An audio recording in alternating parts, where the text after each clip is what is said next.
everyone, and welcome to Str8 Legendary. This is the show where I talk about my creative projects and I help you with your creative projects. Today is a very special episode because it's episode number 1. We're here to inspire, we're here to talk about creativity, we're here to talk about entrepreneurship. I'm gonna get your questions so you can ask me, and then I'm gonna talk about those questions and give you answers. Hopefully I'll have some answers for you, but the main goal is to inspire you to be creative. So today, on our very first episode, I have a special guest. I'm hoping that all my guests are special, but you are super special. This is my friend, Corey. Thank you for being here. Thank you so much for having me, and hopefully I can live up to the special in the special guest and at least be able to help somebody out and give some advice through some process. So far you're doing an amazing job just by being here. So you will always, this is gonna be great, because if this show becomes like this huge, big YouTube success, everybody will be able to look back at this first episode and say, man, Corey was the first guest on Str8 Legendary. Yeah, and they always recognize it because they'd be like, hey, it's that bald guy. I love it. So, okay, tell me a little bit about yourself. Okay, well, I am an educator. I'm a teacher. I teach English and creative writing and drama, and I'm really excited to kind of pour into other people using those creative elements. That is amazing. As if anyone out there who already knows me and those who get to know me know that I love working with children. I love inspiring creativity in children. You know, those young minds sponging up all of that knowledge and all of that creativity, and they're so imaginative before we become jaded adults and we're just like, no, I don't want to imagine anything. What do you mean the floor is lava, you immature little kid? No, the floor is still lava. Even today, keep your feet up, Corey, because the floor is definitely lava up in this piece. So that is amazing. So tell me a little bit about what kind of creative endeavors you've participated in throughout your life. So I started out, I was a theater kid. Snap. I know, right? And it was a great outlet for me to be able to just express myself and explore different characters and things like that. And that really helped me because I was a very imaginative child. Like, I always felt like I was this kid off in my own little world or in my own little bubble. And I would come into classes sometimes and try an accent out. And people would be like, you are not the same person that was here the other day, or why are you acting so weird? So I really had this outlet to try to explore different avenues and things and just kind of release this energy that I felt that was bottled up inside me. Amazing. Okay, so I have to ask, do you have a favorite character that you've ever played in a performance, or a favorite character that you or a favorite character that you've always wanted to play? So always wanted to play. So I do have a soft spot for musicals and musical theater, but Decisions. I know, trying to boil it down, there's a lot of pressure. I really enjoy Les Mis. Okay. Yes. Jean Valjean, I think, would be a great, though I don't know if I get my voice that high anymore. Back when I probably could have, but nowadays. A little bit of falsetto going on. Right. So, favorite character, I had the opportunity to play Jesus Christ in Jesus Christ Superstar, and check that out. That was a lot of fun. Was also a gumshoe in Phantom of the Soap Opera. So it's the knockoff version of Phantom of the Opera, and it was actually one of my very first roles and leading roles. And it was just a lot of fun. That is so cool. I enjoy being imaginative and creative in all types of ways, and especially when getting up in front of a crowd and feeding off that energy too. And that always really helps me out. That is so cool. Well, it's been great having this conversation with you, but now we're going to get into giving people some advice about some ways they can be creative. Sure. So we're going to take a quick break, and then we'll be right back. Thank you for joining us on Str8 Legendary.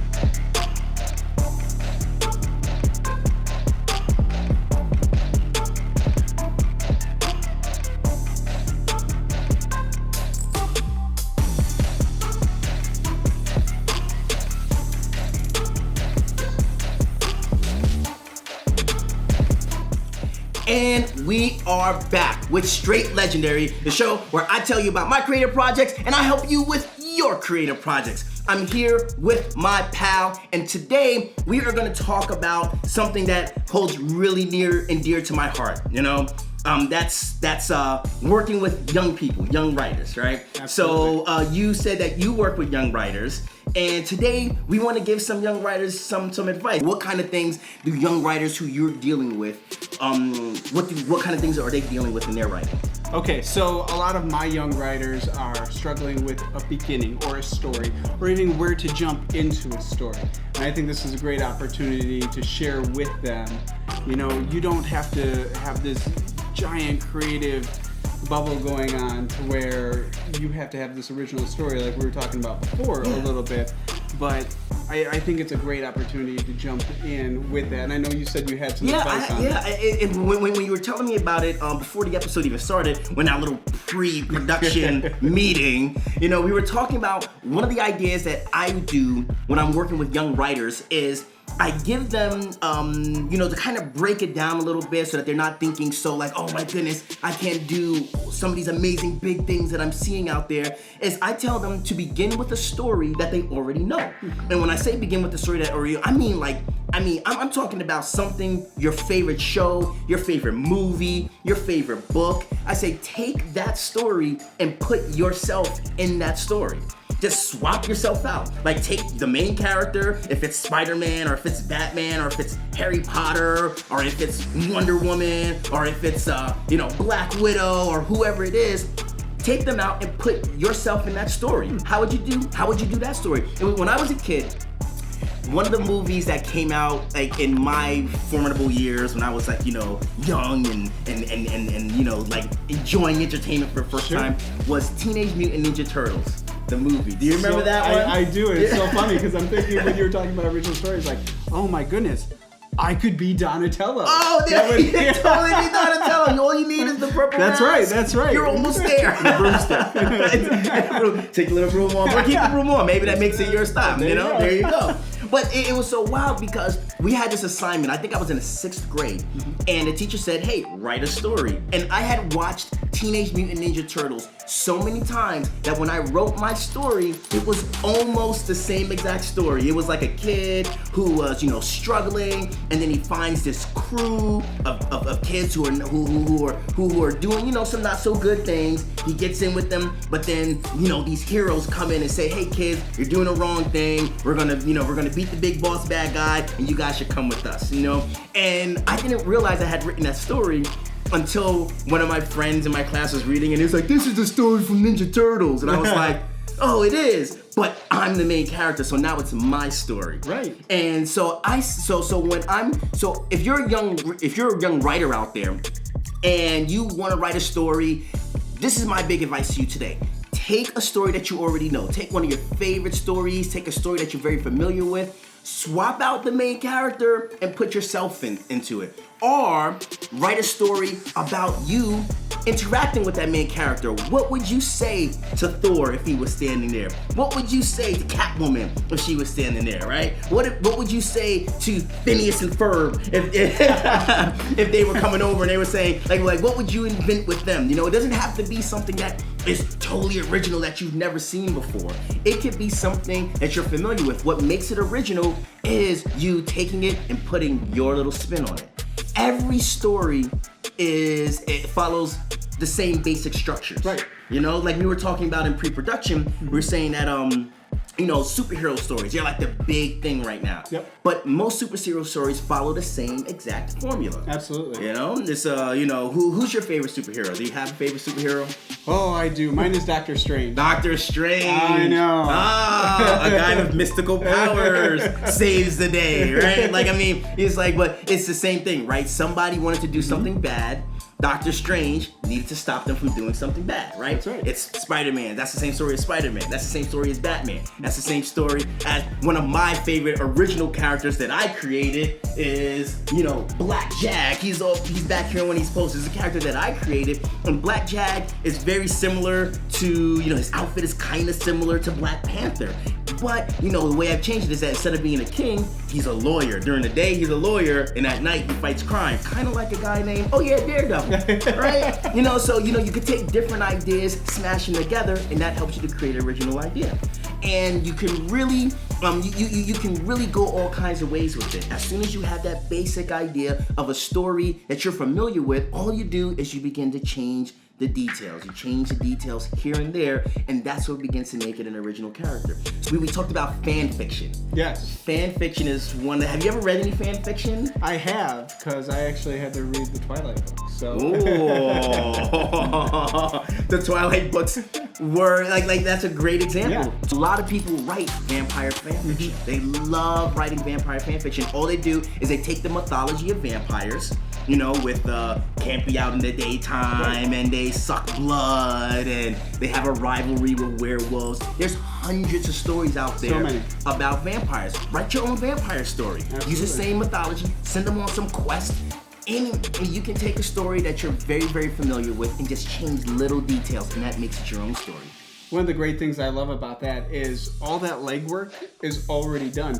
You already know all the details. Like, they can't go out during the daytime. They have to sleep in a coffin. They wooden stakes kill them, right? They have to drink blood. You already have these parameters. You don't have to come up with this great original concept. You can kind of jump right in and put your own spin on it right away, instead of trying to, okay, what are they gonna eat? What are they gonna drink? You don't have to think of those things, right? So yeah, sometimes we watch movies and we say, if I was in that movie, I would have done this.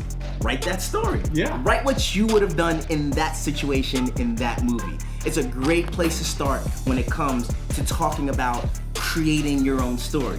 You don't have to start from scratch. The framework is already there. One of the greatest writers ever is a guy named William Shakespeare. Maybe some of you guys have heard of this guy.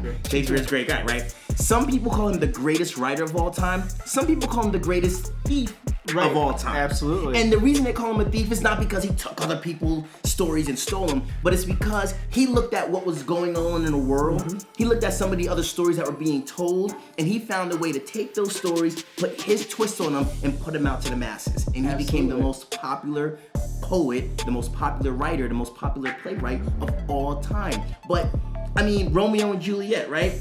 It's like, you've never seen a love story before? Yes, we've all seen love stories before, right? There's nothing incredibly original about a Romeo and Juliet love story. But he took it and found a way to put his spin on it. He added some darkness to it, you know? But it was still his romantic love story. So you don't have to find something totally original, totally that has never been done before, because here's a hint. Everything's been done before. So take something that's been done before, put your twist on it, and that's how you can start writing amazing stories today. Remember, your experience is unique to other people's experiences. Like, there are things that are going on with you that you think of that other people, you know, have never thought of. That's right. And that's what makes it original and unique to them. It's okay, you know, it's okay to write something that you're thinking. You know, other people aren't thinking it. They're not inside your head. So you gotta put it on paper so that people can see what's inside your head, because what's inside your head is amazing. All right, so write that story. Write that story. So. Love that. It's great advice. Just write the story. Just write the story. Well, everybody, thank you so much for joining me for this first episode of Str8 Legendary. It's been great hanging out with you. Thank you so much for coming. I'm Stefan Thomas. If you want to see more Str8 Legendary, follow us on Facebook at Str8 Legendary. That's STR8 Legendary. Or follow me at my website, www.stephanthomas.com. It'll be here on the bottom. And then also you can check out a lot of the creative work that I do at www.thecreativeextreme.com. We got comics, we got books, we got some cool t-shirts, we got some amazing posters, so check us out there. This has been the first episode of Str8 Legendary. Thank you for joining us. I'll catch you on the flip side.